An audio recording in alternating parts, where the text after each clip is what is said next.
A paz de Cristo a todos.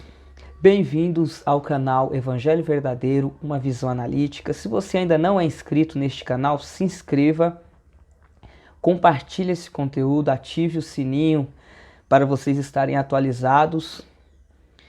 E sejam bem-vindos, irmãos assembleianos, batistas, presbiterianos e todas as demais denominações evangélicas deste país e do mundo.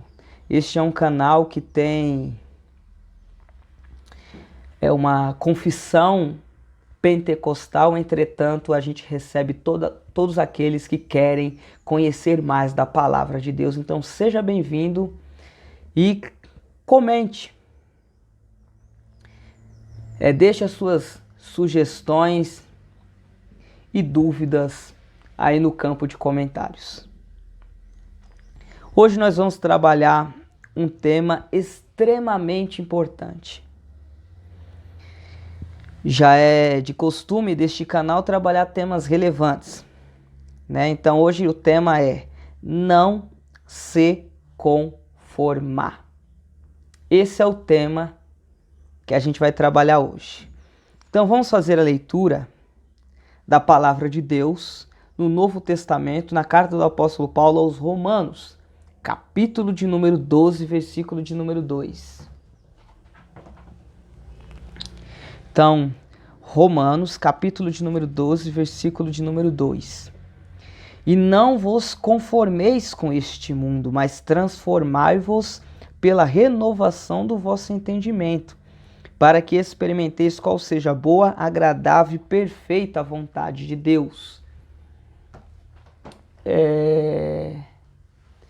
Então, está aí a leitura. Vamos tentar definir o que significa a palavra conformar na língua portuguesa, né? Então, o significado da palavra conformar na língua portuguesa. O significado é esse: acomodar ou submeter-se. Esse é o significado da palavra acomodar na língua portuguesa. Vou iniciar com uma introdução. Atualmente, a gente está vivendo um desvio da verdade. E esse desvio da verdade não está restrito somente ao mundo, ao povo ímpio. Mas, infelizmente, esse desvio da verdade tem abraçado a igreja, o sistema religioso. E a igreja deixou também os trilhos da verdade. Eu não vou apresentar aqui provas disso, porque a gente tem outros vídeos neste canal que cita esse desvio da igreja do caminho da verdade. Então acompanhe os demais vídeos deste canal, tá certo? Então, ou seja, a igreja deixou os trilhos da verdade. Entretanto, a gente não generaliza. Existem um grupo pequeno que ainda não entrou nesse desvio da verdade, que não está caminhando fora dos trilhos da verdade. Só que são poucos. A gente batiza esse grupo pequeno de remanescente, ou seja, os remanescentes. Os remanescentes ainda não entraram nessa vereda do erro.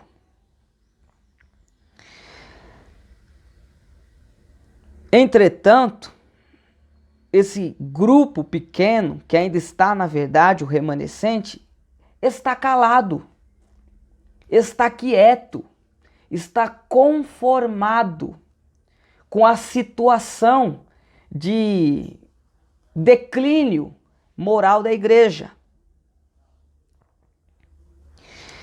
E quando você vai perguntar para esse grupo pequeno por que de eles estarem quietos, calados, conformados, eles têm as seguintes alegações.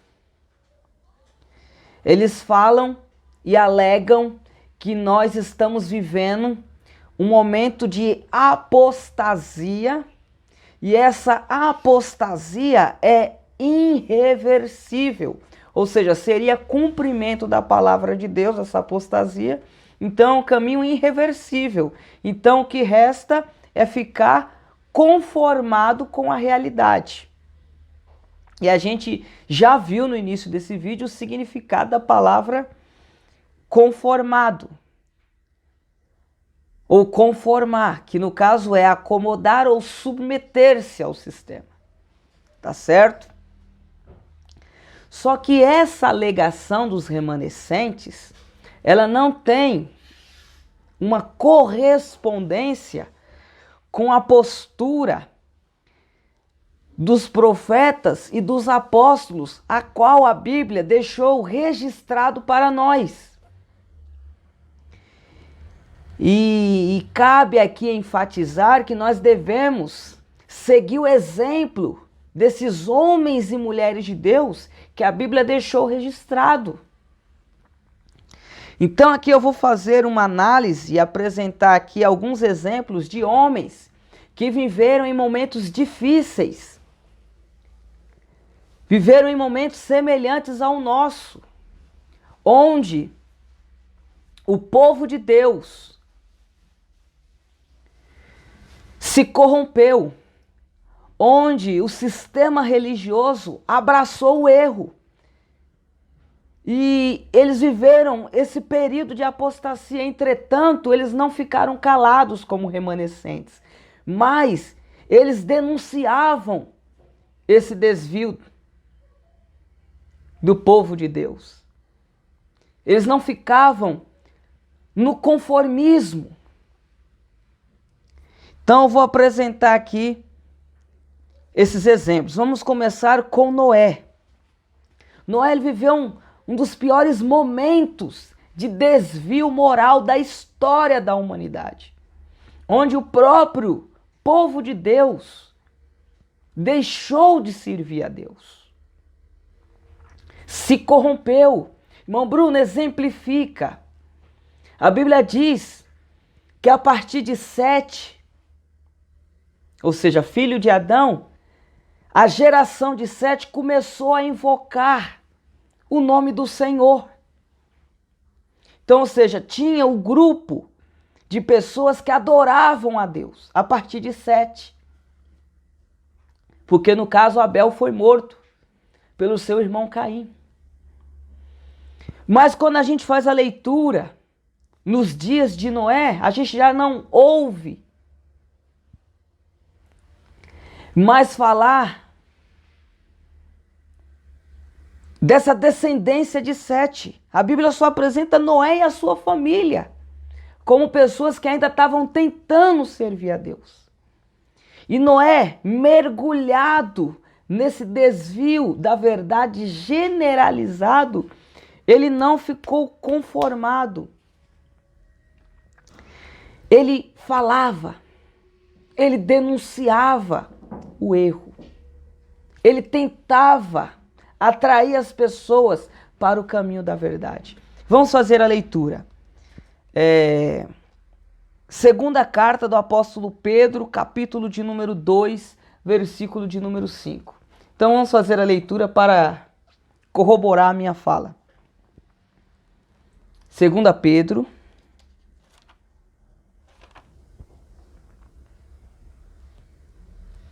capítulo de número 2, versículo de número 5.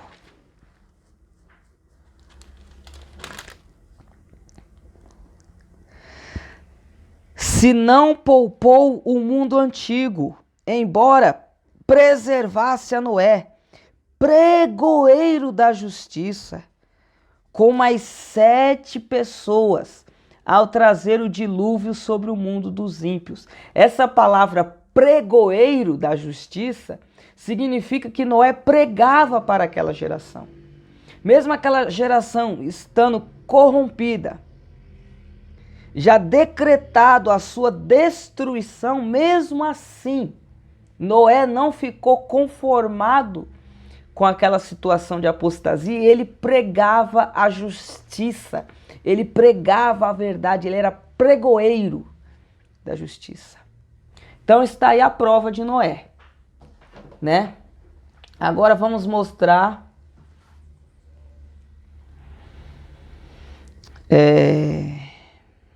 Elias. O profeta Elias pregou num dos piores momentos de apostasia do povo de Israel, principalmente ali da região norte, do reino norte ali, do povo de Israel, onde Acabe e a sua esposa Jezabel levou o povo à idolatria, à extrema idolatria. Então a corrupção espiritual estava generalizada entre o povo de Deus. E Elias confrontou o sistema. Elias não ficou no conformismo. Ele não falou, não adianta eu fazer mais nada, a situação é irreversível. Não! Elias confrontou o sistema para mostrar que foi uma corrupção generalizada. O próprio Elias falou isso: mataram os profetas do Senhor e só eu fiquei e ainda buscam a minha vida. Então, ou seja, Elias ainda falou isso para Deus, alegando e tentando justificar o seu desespero. Então isso prova que a corrupção naquela época foi geral, mas mesmo assim, ele subiu no monte e fez uma prova. O Deus que derramar fogo, esse será o Senhor, o Deus verdadeiro. Confrontando o sistema. Ele não ficou conformado com a apostasia. Eu não vou nem fazer a leitura porque é um texto extremamente conhecido, para a gente ganhar tempo. Vamos passar agora para os próximos exemplos. Isaías e Jeremias, ambos pregaram também e viveram em um período de grande apostasia do povo de Deus, onde o povo de Deus estava extremamente rebelde ao Senhor. Mas mesmo assim, foram profetas que não ficaram conformados com aquela apostasia, mas pregaram, mesmo durante esse período de grande apostasia generalizada do próprio povo de Deus. E eles pregaram uma carga profética muito grande. Não foi só falar uma vez ou outra. Eles são classificados como profetas maiores. Irmão Bruno, o que é isso, profeta maiores? São os profetas a quem Deus muito revelou, Deus muito falou através deles. Vocês podem observar que no Antigo Testamento um dos livros proféticos mais volumosos é Isaías e Jeremias. Mas para provar que eles viveram em um momento de grande apostasia, vamos fazer a leitura para comprovar isso. Então vamos fazer a leitura de Isaías, capítulo de número 59, versículo de número 4. Então vamos fazer a leitura de Isaías 59, versículo de número 4. Olha só o que Isaías diz: ninguém há que clame pela justiça. Olha só, ninguém há que clame pela justiça. Ninguém comparece em juízo pela verdade. Confiam na vaidade e andam falando mentiras. Concebem o mal e produzem a iniquidade. Olha só como Isaías desabafa. Ele diz, olha, ninguém. Olha só o período de apostasia de Isaías. Isso não calou Isaías. Ele não ficou conformado. Pelo contrário, ele confrontou o sistema. Agora vamos fazer a leitura da situação de Jeremias.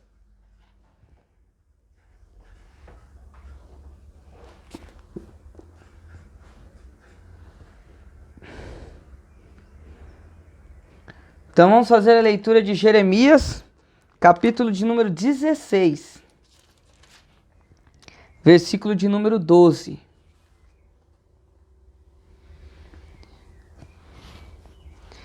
Mas vós fizestes pior do que os vossos pais.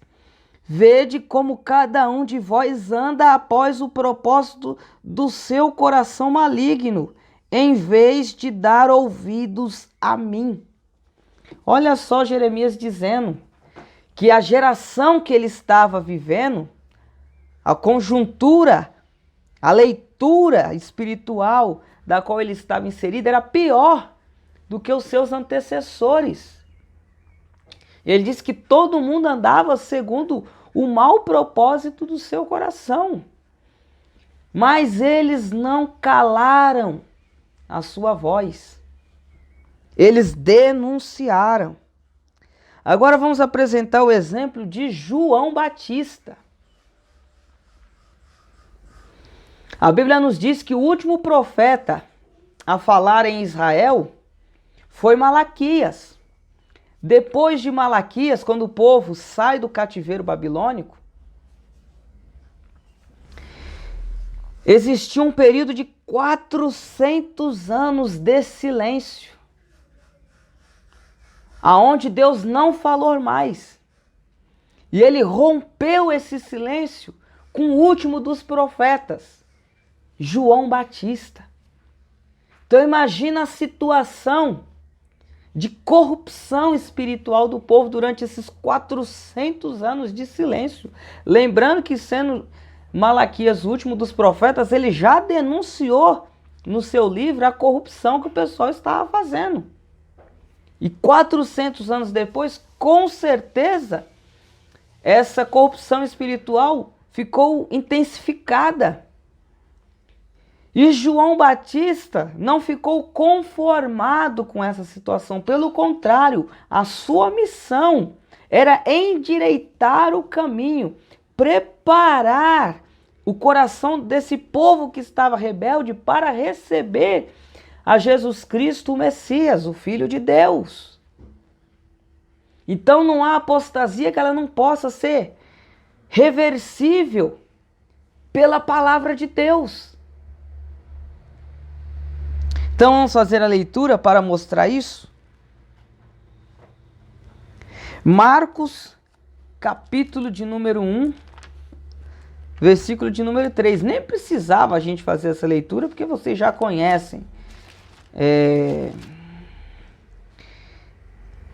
a conjectura do período de João Batista. Mas, para corroborar, a gente vai fazer a leitura. Marcos, capítulo de número 1, versículo de número 3. Voz do que clama no deserto, preparai o caminho do Senhor, endireitai as suas veredas. Então, está aí. Essa era a missão de João Batista. Pegar um povo torto espiritualmente falando e endireitar, preparar para recepcionar o Messias. E qual era a mensagem de João Batista? Arrependei-vos, porque é chegado o reino dos céus. Então, irmãos, não existe desculpas. A alegação que os remanescentes estão fazendo, ela não tem uma correspondência com os exemplos bíblicos que a gente citou. Todos esses homens que foram citados eram remanescentes na sua época, no seu período, na sua conjuntura. Entretanto, eles não ficaram conformados. Pelo contrário, de forma oposta, eles ficaram inconformados com a situação e reagiram, denunciando, através das pregações, a corrupção espiritual do povo de Deus e não só do mundo. Porque muitas vezes a gente tenta denunciar a corrupção dos ímpios, mas muitas vezes a corrupção se instala dentro do próprio povo de Deus, como foi no caso desses exemplos que eu citei. Eles não estavam denunciando a corrupção dos ímpios, mas sim do próprio povo de Deus. Que eu sei que pode ter muitas pessoas que vão alegar, não, mas quem já se viu dentro da igreja não tem problemas, né? Isso é um exagero do irmão Bruno, mas não. Quando a gente faz a leitura da Bíblia, a gente observa que essas coisas já aconteceram no passado e vão acontecer no futuro. Por isso a necessidade dos remanescentes inconformados, ou seja, que não entram e não flertam no caminho do conformismo. Então, irmãos, está aí. O significado da palavra inconformado é lógico que é o oposto de conformado, mas de qualquer maneira eu vou dar aqui a definição na língua portuguesa. Significa não se resigna, recalcitrante, renitente, ou seja, a pessoa não vai se submeter ao erro e não vai ficar conformado com a situação, vai ficar inconformado. Então é hora de a gente buscar o reino de Deus e a justiça do reino de Deus. Tá certo? Ou seja, lutar pelo estabelecimento do reino de Deus na nossa vida.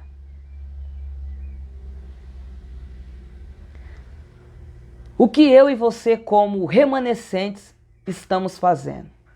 A gente está vendo o erro, está ficando calado, quieto, simplesmente ficando omissos, ou a gente está denunciando, a gente está confrontando o erro. Esse é o papel do remanescente na obra de Deus. Que Deus abençoe vocês.